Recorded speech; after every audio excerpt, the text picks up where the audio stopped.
హెబ్రీయులకు రాసిన పత్రిక 11వ అధ్యాయము.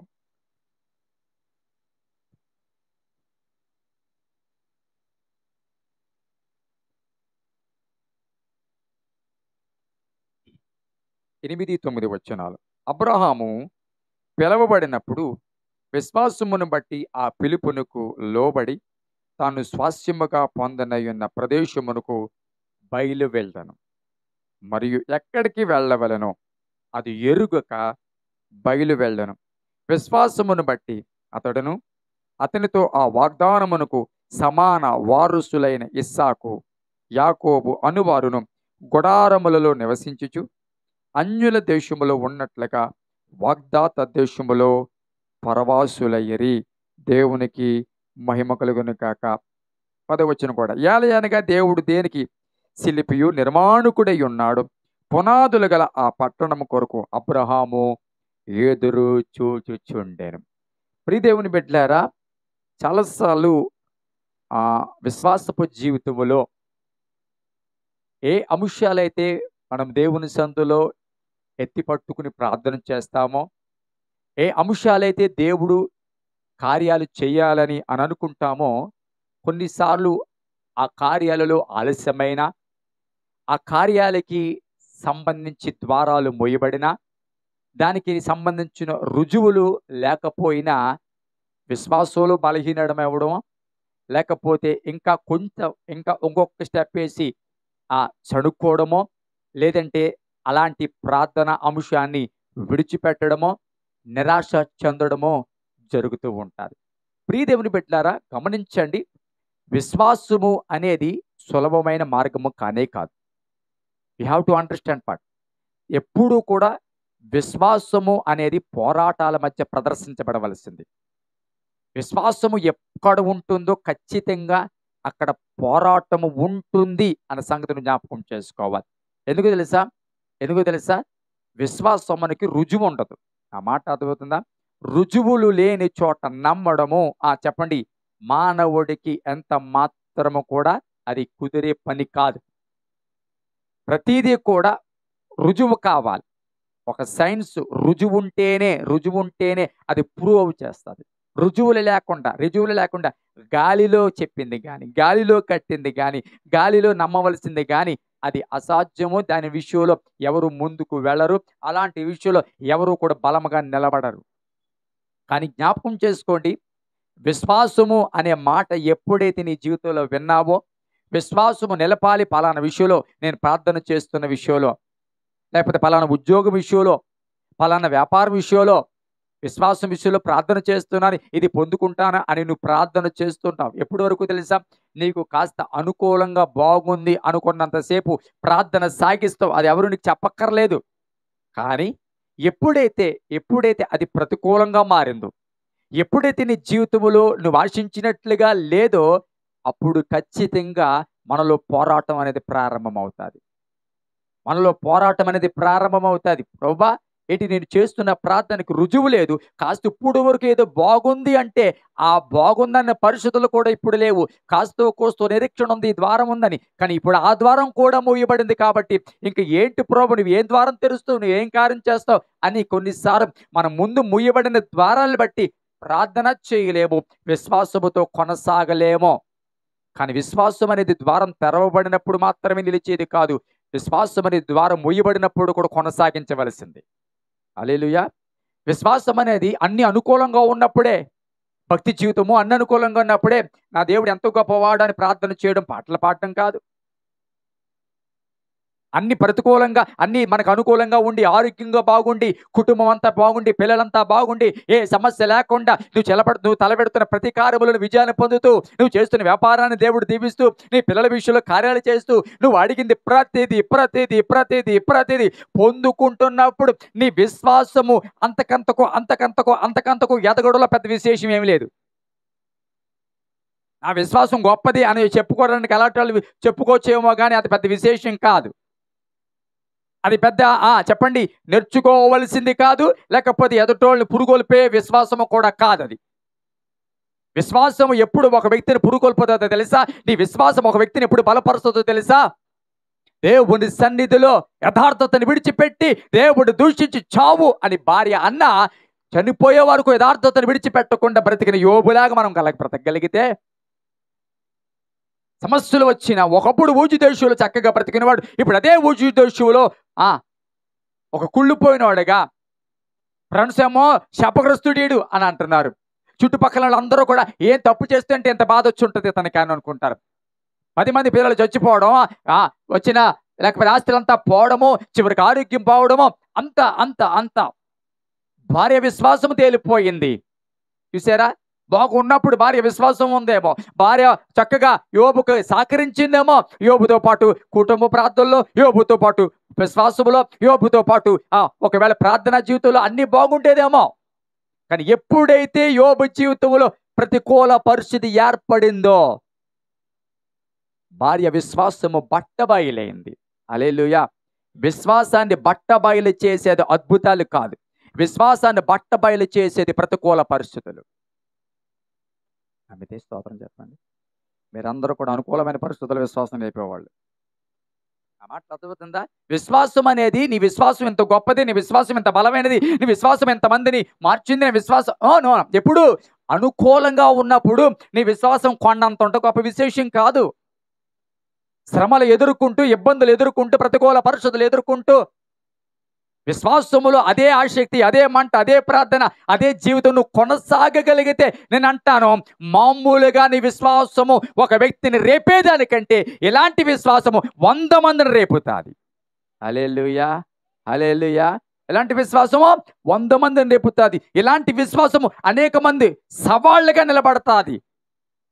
ఇక్కడ గమనించండి, చదివిన వాక్య భాగంలో దేవుడు అబ్రహాముకు వాగ్దానం ఇచ్చాడు. ఏ ఊరు వెళ్ళాలో, ఏ దేశం వెళ్ళాలో, ఏ ప్రాంతానికి వెళ్ళాలో, అక్కడికి వెళ్తే ఎలా పరిస్థితులు ఉంటాయో అవేమి తెలియకుండానే అబ్రహాము బయలుదేరాడని వాక్యం చెప్తూ ఉంది. ఆ మాట అర్థమవుతుందా? దేవుడు కంప్లీట్ పిక్చర్ ఏమి ఇవ్వలేదు, పూర్తిగా పిక్చర్ ఏమి ఇవ్వకపోయినా నువ్వు పలానా దేశానికి వెళ్ళమంటే బయలుదేరాడు. ఒక మాట చెప్తాను, సడన్గా ప్రయాణం అంటే మాటలండి. ఎన్నో సంవత్సరాలుగా ఆ ఊరు అనే ప్రాంతంలో జీవిస్తూ చక్కటి ఫైనాన్షియల్గా, కుటుంబ వ్యవస్థగా, లేకపోతే బంధువులు అన్ని రకాలుగా స్థిరపరచబడిన వాడు ఒక్క మాట చెప్పున ఎక్కడికి వెళ్ళాలో ఎక్కడికి వెళ్ళాలో తెలియకుండా, ఏం జరుగుతాదో ఏమి తెలియకుండా, భవిష్యత్తులో ఒకవేళ నేను అంటాను అతడు దేవుడు చెప్పిన మాటలు కానీ, లేకపోతే అతడు పెట్టుకున్న నిరీక్షణ కానీ అప్పటికి ప్రస్తుతానికి గాల్లో మేళ్ళలాంటివి. నిజమేనా అంటారా? ఎందుకంటే అవేవి కార్యరూపం దాల్చలేదు, కేవలం దేవుడు చెప్పాడు అంతే. పలానా ప్రాంతానికి వెళ్ళాడు, బయలుదేరాడు. దేవుడు చెప్పిన వెంటనే బయలుదేరాడు. ఏ ప్రాంతం అని తెలియనప్పటికీ కూడా తన స్థితిని, తన సుఖాన్ని, తన యొక్క కుటుంబాన్ని, తన యొక్క వ్యాపారాలని సమస్తమును విడిచిపెట్టి విశ్వాసముతో బయలుదేరాడు. బయలుదేరిన తర్వాత కూడా వాక్యం చెప్తుంది, మనం చూసినట్లయితే, మరి ఎక్కడికి వెళ్ళాలో అది ఎరుగక బయలువెళ్ళెను. విశ్వాసమును బట్టి అతనితో కూడా ఆ వాగ్దానమునకు సమాన వారసులైన, చూడండి, అబ్రహాము మాత్రమే కాదు, అబ్రహాము వాగ్దానముతో సమాన వారసులైన ఇస్సాకు, యాకోబు అనువారు గుడారములలో నివసించుచు, గమనించండి, అన్యుల దేశములో ఉన్నట్లుగా వాగ్దాత దేశములో పరవాసులైరి. జాగ్రత్తగా వినండి ప్రియబిడ్డలారా, అబ్రహాము కానానికి వెళ్ళడానికి పెద్ద కష్టపడలేదు, చాలా సులభంగానే వెళ్ళిపోయాడు. తర్వాత కరువు వచ్చింది, మళ్ళా ఐగుప్తుకు వెళ్ళాడు. తర్వాత ఇస్సాకు, తర్వాత యాకోబు, ఇలాగో అబ్రహాము తర్వాత వంశ పారంపర్యంగా దేవుడిచ్చిన వాగ్దానం. విచిత్రం ఏమిటంటే ఇక్కడ అబ్రహాము ఒక్క పేరు మాట్లాడతలేదు, అబ్రహాము తర్వాత ఇస్సాకు, యాకోబు అంటే 3 జనరేషన్స్ గురించి మాట్లాడుతూ వాళ్ళు ఎలా బ్రతికారంట? అన్య దేశములో బ్రతికినట్లుగా. ఎక్కడ? వాగ్దాత దేశములో. విచిత్రం ఏంటంటే వాళ్ళ వాగ్దానంలో వాళ్ళు లేరు. ఆ మాట అర్థమవుతుందా? వాళ్ళ వాగ్దానంలో, దేవుడిచ్చిన వాగ్దానంలో ఎక్కడైతే దేవుడు ఉండమన్నాడో అక్కడ వారు కనబడటం లేదు. వాగ్దాత దేశంలో ఉన్నారు కానీ స్వతంత్రించుకున్నట్లుగా, లేకపోతే ఏలుబడి చేసినట్లుగా, దేవుడు చెప్పినట్లుగా రాజరికంగా లేరు. అక్కడ గుడారాలలో నివసించుచు అన్యుల దేశంలో ఉన్నట్లుగా వారు వాగ్దాత దేశంలో ఉన్నారంట. ఇది అసలు ఎలాంటిది అంటారు? అసలు నా మాట మాట్లాడతాను, నీ యొక్క ఆశీర్వాదంలో నీవు లేకపోతే ఇంక ఆశీర్వాదం ఎందుకు? నీ దీవెనలో నువ్వు కనబడకపోతే చెప్పండి, ఇంక దీవెన ఎందుకు? నీ అభివృద్ధిలో నువ్వు కనబడకపోతే ఇంకా అభివృద్ధి ఎందుకు? ఆ మాటలు అర్థమవుతున్నాయా? వాగ్దానం చేశాడు, కానీ అదే దేశంలో వీళ్ళు ఎలాగున్నారంట? అన్యులు, అంటే పరాయివారుగా. నీ ఇంట్లోనే నువ్వు పరాయిదానిగా ఉన్నావంటే అది ఎంత బాధ? నీ ఇంట్లోనే నిన్ను పరాయిదానిగా చూశారంటే అది ఎంత వేదన? ఒకప్పుడు ఇల్లు ఉండేదండి, అమ్మేసావు, ఇప్పుడు అదే ఇల్లు కొనుక్కున్నావు, కొనుక్కోలేదు, అదే ఇంట్లోకి అద్దెకెళ్ళావు, నీ సొంత ఇంట్లోనే, ఇప్పుడు నీ సొంత ఇంట్లోనే అద్దెచ్చి ఉంటున్నావు. ఎలాగుంటుంది ఇల్లు మీకు మనసులో? నా ఇల్లు మళ్ళీ నేను ఎలాగుంటున్నాను? అద్దిచ్చి ఉంటున్నాను. వాగ్దాన దేశములో, దేవుడిచ్చిన ప్రాంతములో అన్యులు ఉన్నట్లుగా బ్రతికారంట. చూడండి, వాళ్ళకి ఏమీ అధికారం లేనట్లుగా, వాళ్ళదేమో వీళ్ళేమో అన్యులు. అక్కడున్న మిగతా కనానీలు కానీ, మిగతా గోత్రాలు, లేకపోతే మిగతా ప్రజలందరూ కూడా వాళ్ళు సొంతం అన్నట్లుగా బ్రతికారు. కానీ అసలు వచ్చింది ఇక్కడ ఎందుకు? దేవుడు వాగ్దానంతో వచ్చారు. ఉత్తినే రాలేదండి. వితౌట్ విజన్, నేనంటాను, దర్శనం లేకుండా, దేవుడి నడిపింపు లేకుండా అబ్రహాము అక్కడ అడుగు పెట్టలేదు. There was a vision behind Abraham's journey. Abraham ప్రయాణం వెనక దర్శనము ఉంది. అబ్రహాము ప్రయాణం వెనక దేవుడి పిలుపు ఉంది. అబ్రహాము ప్రయాణం వెనక దేవుని మాట ఉంది. కానీ వెళ్ళిన తర్వాత అదే ప్రాంతములో అన్యుడుగా బ్రతికాడు. ప్రియదేవుని బిడ్డలారా, విశ్వాసము అంటే ఇదే. కొన్నిసార్లు విశ్వాసం అంటే వాగ్దానం మన ముందే కనబడుతుంది, కానీ ఆ వాగ్దాన ప్రతిఫలాలు ఇంకా కనబడవు మన జీవితాల్లో. వాగ్దానం మన చేతిలో ఉంటుంది, కానీ ఆ వాగ్దానం నెరవేర్పు మన జీవితంలో కొన్నిసార్లు ఇంకా కనబడదు. దేవుడు మాట మనకు ఉంటుంది, దేవుడు దర్శనం ఉంటుంది, దేవుడు నడిపింపు ఉంటుంది. దేవుడు నడిపింపు, దేవుడు దర్శనం, దేవుడు మాట ఉన్నప్పటికీ కూడా కొన్నిసార్లు నీ ప్రయాణములో ఒక అన్యుడిగా, ఏమీ ఎరగనవాడిగా, ఏమీ లేనివాడిగా నువ్వు కొన్నిసార్లు ప్రయాణం చేయవలసి వస్తుంది. ప్రజలకేమో నీ పరిస్థితులను తెలుసా, అసలు దేవుడిని విడిచిపెట్టాడమన్న పరిస్థితి వస్తుంది, కొన్నిసార్లు కనబడుతుంది.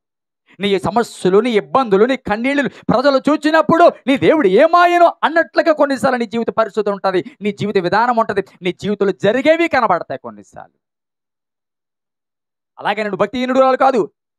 ఉదయమే మంచి ప్రార్థన చేస్తావు, మందిరంలో మంచి సాక్ష్యం ఉంది, దేవుడి వాక్యం అంటే చాలా ఆసక్తిగా ఉంటావు, అందరితో పోల్చి నీ భక్తి బాగానే ఉంటుంది, ఏ పాపము లేకుండా, దేవుడికి ఇష్టం కానీ ఏమీ లేకుండా నీ జీవితం కొనసాగుతుంది. అందుకు నీ సాక్ష్యమే, నీ యొక్క మనసే నీకు సాక్ష్యమో. అయినప్పటికీ కూడా, నా మాట అయినప్పటికీ కూడా చెప్పండి, వాగ్దాన దేశములో అన్యులు బ్రతికినట్లుగా. హల్లెలూయా, హల్లెలూయా, హల్లెలూయా. నేను ఒక మాట చెప్తాను. అబ్రహాము తర్వాత అదే పరిస్థితి కొనసాగితే ఇస్సాకు ఆగిపోవాలి, యాకోబు ఆగిపోవాలి. కానీ నేను అంటాను 3 తరముల వరకు కూడా, 3 తరముల వరకు. అయితే ఒక మాట చెప్తాను, జాగ్రత్తగానండి. వాగ్దాన భూమిలో అడుగు పెట్టారు, కానీ ఇంకా వారు స్వతంత్రించుకోలేదు. నా మాట అర్థమవుతుందా? వాగ్దాన భూమిలో అడుగు పెట్టారు, కానీ దేవుడు ఏమన్నా తెలుసా, వారందరినీ పారద్రోలి ఈ యొక్క భూమిని, ఈ స్థలమును మీరు స్వతంత్రించుకోవాలి. వాగ్దానానికి విశ్వాసం ఉంటే సరిపోదు. నేనంటాను, దాన్ని పొందుకోవడానికి పోరాటం, ప్రయాస కూడా ఉండాలి. హల్లెలూయా. పోరాటం చెప్పాలి గట్టిగా, ప్రయాస కూడా ఉండాలి. అవసరమైతే నేనంటాను, ఎటువంటి సమస్య వచ్చినా దానితో యుద్ధం చేసే పరంగా ఉండాలి. స్వతంత్రించుకుని, in order to receive, in order to occupy, దాన్ని నేనంటాను స్వతంత్రించుకోవడంలో, దాన్ని నువ్వు సంపాదించుకోవడంలో కొన్నిసార్లు వాగ్దానం ఉందంటే సరిపోదు. ఆ వాగ్దానాన్ని స్వతంత్రించుకోవడంలో you have to pay your major role. Hallelujah, hallelujah. చాలాసార్లు వాగ్దానం ఉంటుంది, కానీ ఆ వాగ్దానాన్ని స్వతంత్రించుకోవడానికి ప్రయాస లోపం వల్ల వాగ్దానాన్ని పొందుకోలేకపోతుంది. ప్రయాస లోపం. నేనంటాను, ఒక రాత్రంతా యాకోబు పోరాడితేనే దీవించబడ్డాడు. రైట్? చెప్పండి. మనకులాగా 10 నిమిషాల ప్రార్థన, అరగంట ప్రార్థన అన్నట్టుగా ఉంటే ఆ రాత్రి నేనంటే యాకోబు జీవితంలో ఆశీర్వాదం పొందడు. ఒకవేళ మా నాన్న ఎప్పుడో దీవించేసాడులే, మళ్ళీ ఇది ఒక ఆశీర్వాదం కొరకు మళ్ళీ ఇంకొక ఆల్నెట్ ప్రేయర్ ఎందుకు అనుకోలేదు. ఎప్పుడు దీవించేసాడు లేదా చెప్పాలి. ఇస్సాకు ఎప్పుడో దీవించేసాడు. ఆ దీవెన ఉందిలే నాకు చాలులే అని అనుకోలేదు. No, no, no, no, no. దేవుడే నన్ను దీవించాలి. దేవుడి దగ్గర నేను సంపాదించాలి. దేవుడి దగ్గర నుంచి నేను అది పొందుకోవాలి. అది ఆషామాషీగా ఆ రోజు ఆ ప్రార్థన జరగలేదు. ఆషామాషీగా జరిగిందండి ఆ ప్రార్థన. స్తోత్రం చెప్పండి గట్టిగా. హల్లెలూయా! చెప్పండి గట్టిగా. హల్లెలూయా! లోపల కూర్చోమంటే ఇక్కడ కూర్చుంటానన్నారు. యాక్టివ్‌గా ఉన్నాడు. స్తోత్రం చెప్పండి గట్టిగా. హల్లెలూయా! దేవుని సన్నిధిలో గమనించండి.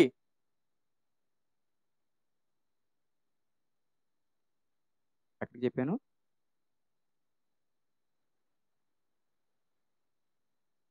అన్నారా? చెప్పేది ఏం చెప్పారు చెప్పండి? వాగ్దానం? ఆ! మీరందరూ వినలేదా? మరి చెప్పరా? స్తోత్రం చెప్పండి గట్టిగా. హల్లెలూయా! యాకోబు ఆ రోజు నేను ఒక మాట చెప్తాను గమనించండి. దీవెన పొందడానికి ఒక రాత్రంతా పోరాడవలసి వచ్చింది. ఒక పోరాటమేనా? ఒక పోరాటమేనా? ఎముక కూడా విరగగొట్టుకోవలసొచ్చింది దేవుని సన్నిధిలో. విరగగొట్టుకోవలసొచ్చింది. నేనంటాను కొన్ని సార్లు ఇన్ ఆర్డర్ టు రిసీవ్ దేవుని సన్నిధిలో ఆశీర్వాదం పొందుకోవడానికి కొన్ని సార్లు మనం విరవలసిన సమయంలో విరవబడాలి. ఆ మాట అర్థమవుతుందా? పోగొట్టుకోవలసిన కొన్ని సార్లు చెప్పాలి చెప్పాలి. పోగొట్టుకోవాలి కొన్ని సార్లు. నేనంటాను వాగ్దానం ఇచ్చాడు ఇస్సాకుని. అదే ఇస్సాకుని మళ్ళా అడిగినప్పుడు చెప్పాలి గాని పోగొట్టుకోవడానికి, ఇవ్వడానికి అబ్రహాము సిద్ధపడ్డాడు. అందుకే నేనంటాను పొందుకున్న దానికంటే అబ్రహాము ఎక్కువగా ఎత్తైన స్థితికి ఎప్పుడెళ్ళాడో తెలుసా? ఇస్సాకుని ఇచ్చే క్రమములోనే ఉన్నతమైన స్థితికెళ్ళాడు. పొందుకున్నప్పుడు అబ్రాహాం గొప్ప కాదు.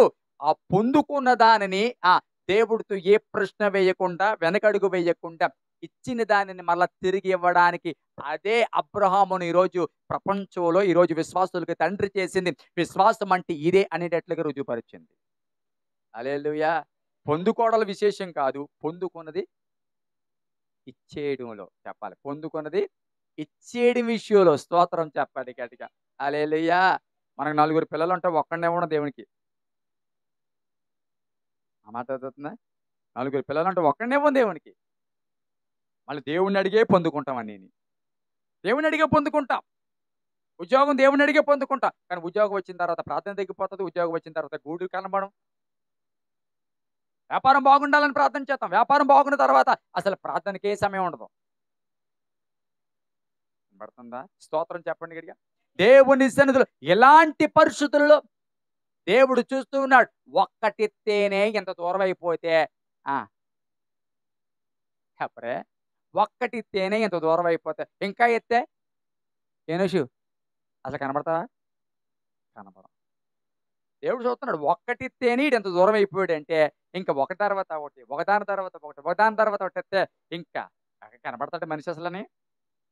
నేను ఒక మాట చెప్తాను. దేవుడు ఇస్తూ శోధిస్తాడు. ఇస్తూ నీ పరిస్థితిని జ్ఞాపకం చేసుకుంటాడు. ఇస్తూ నీ స్వభావాన్ని కూడా ఆయన గ్రహిస్తూ అంటాడు. నేనంటాను ఇవ్వక ముందు నీ స్వభావాన్ని చూస్తాడు. ఇచ్చిన తర్వాత కూడా నీ స్వభావాన్ని చూస్తాడు. ఇవ్వక ముందు నీ స్వభావాన్ని చూసి ఇస్తాడు.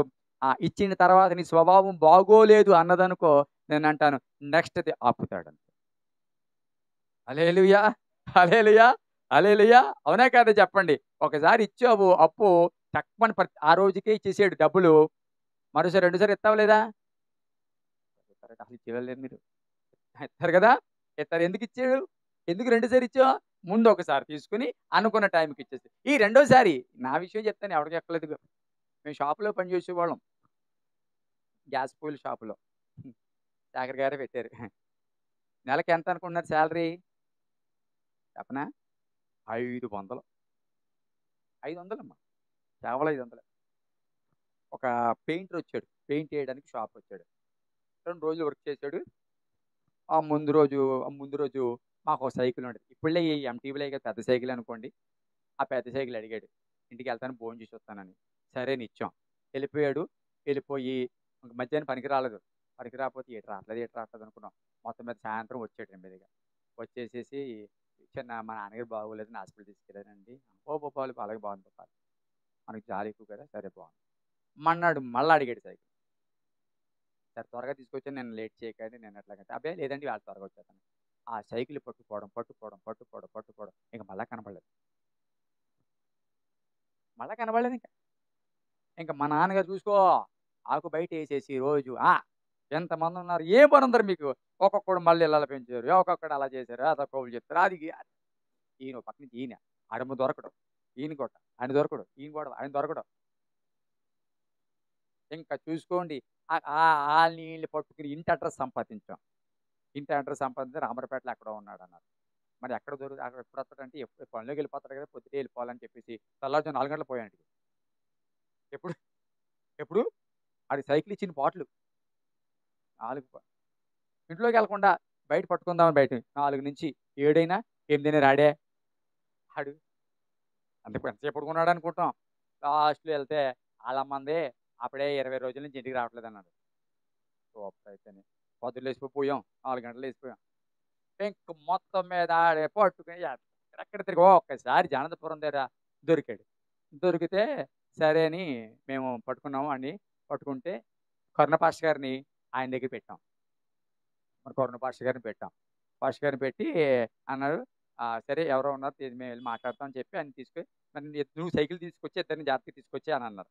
అంటే సరేని అక్కడ కూర్చోబెట్టాడు. అతను కూర్చున్నాడు బయట. కూర్చుని కరుణ పాస్టర్ గారు లోపల కూర్చోబెట్టి బయట కూర్చోబెట్టి మంచిలు తాగుతానని చెప్పి అలా పోయి దొడ్డి మీద అలా పోయి ఈ లోపలికి వెళ్ళినోడు వస్తాడని పాస్టర్ గారు బయటకు చూస్తున్నారు. అర్థమవుతుందా? పోయి అసలు ఎంతకీ రాలేదు.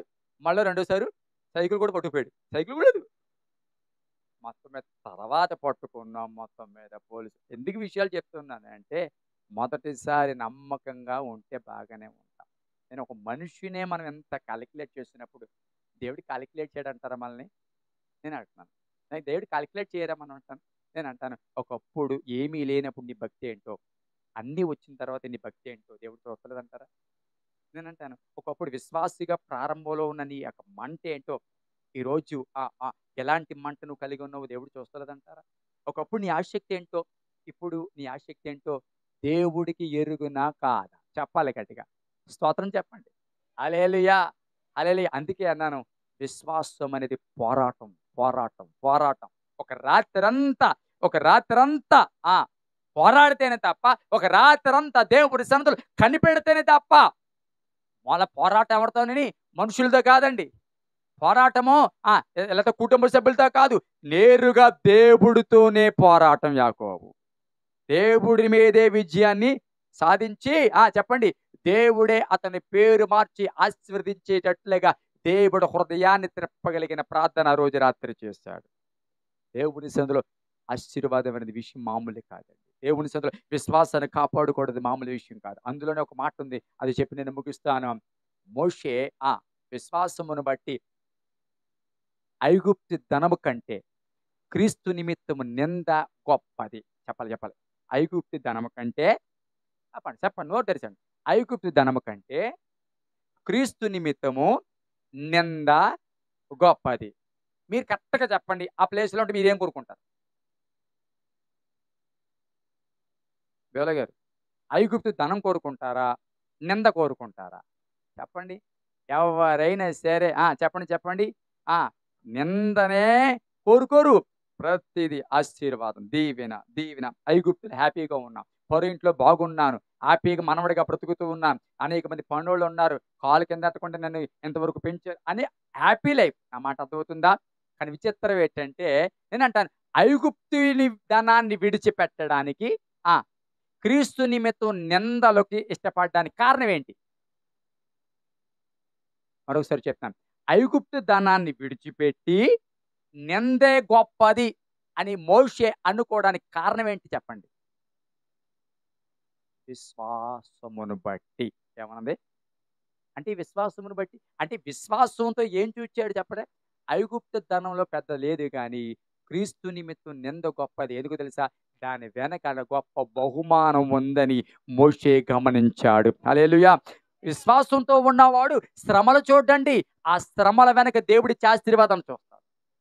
ఆ శ్రమల వెనక దేవుడిచ్చే బహుమానం నేనంటాను. ఈ క్షణిక మాత్రపు సమస్యలు, ఈ అవమానాలు, ఈ నిందలు, ఈ నష్టము ఏదైనా కావచ్చు, వాటిని మించి దేవుడు నాకు ఇవ్వబోయే మేలు గొప్పది అనుకున్న చూపు ఎవరికి ఉండదు? విశ్వాసముతో చూచేవాడికి మాత్రమే చూపు ఉంటారు. హల్లెలూయా. ఐగుప్తు ధనానికి పడలేదు. ఐగుప్తు ధనం వైపు తన మనసు త్రిప్పుకోలేదు. క్రీస్తు నిమిత్తం నింద గొప్పది. ఈ రోజు ఒక మాట చెప్తాను. కొన్నిసార్లు విశ్వాసంతో మనం తీసుకునే నిర్ణయాలు ప్రజలకి ఎర్రి బాగులోళ్ళలాగా చెప్పరా? ఎర్రి బాగులోళ్ళలాగా చెప్పండి. మతి లేనోళ్ళలాగా, బుద్ధి లేనోళ్ళలాగా అంటారా లేదా చెప్పండి? మీకు ఎప్పుడు అలాంటి లేవేమో. కొన్నిసార్లు మన విశ్వాసంతో తీసుకునే నిర్ణయాలు ఎలా ఉంటాయి చెప్పండి? చెప్పండి. సేవకు వచ్చేసాం అనుకోండి, నేను కాదనుకోండి, కొంతమంది గవర్నమెంట్ ఉద్యోగం సేవ రిజైన్ చేసేసి సేవకు వచ్చేసారు. అలాంటి వాళ్ళని సొసైటీ ఏమంటారు చెప్పండి?